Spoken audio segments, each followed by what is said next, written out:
Gente, olha só o que eu comprei. E aí eu já vi aqui, ó, que precisa de coisa. Já fui lá no mercado, já comprei. Agora vamos testar, vamos ver se vai dar certo. Eu não sei se tem que passar creme ou não. Aqui? Será que já é aqui? Não, mas tem que escutar o tucu-tucu-tucu. Gente, é mais difícil que nós imaginamos. Eu tô aqui sentada e não tá dando certo. Fui ler o manual tá em inglês, mas eu vou pesquisar um vídeo. Pesquisar um vídeo aqui e vou tentar. Eu vou achar. O Gus teve que sair pra trabalhar, mas eu vou achar o coração do meu filho. Agora eu comprei. Misericórdia, Senhor.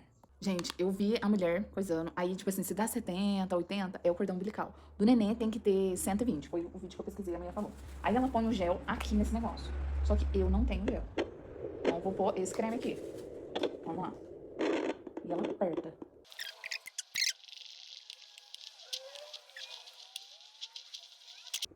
Gente, acabei de encontrar. Olha aqui. É o nosso Jó. Glória a Deus. Não vou tirar mais esse negócio daqui. Eu nem tô falando direito, nem respirando, porque eu acho que eu tô uns 10 minutos aqui tentando achar.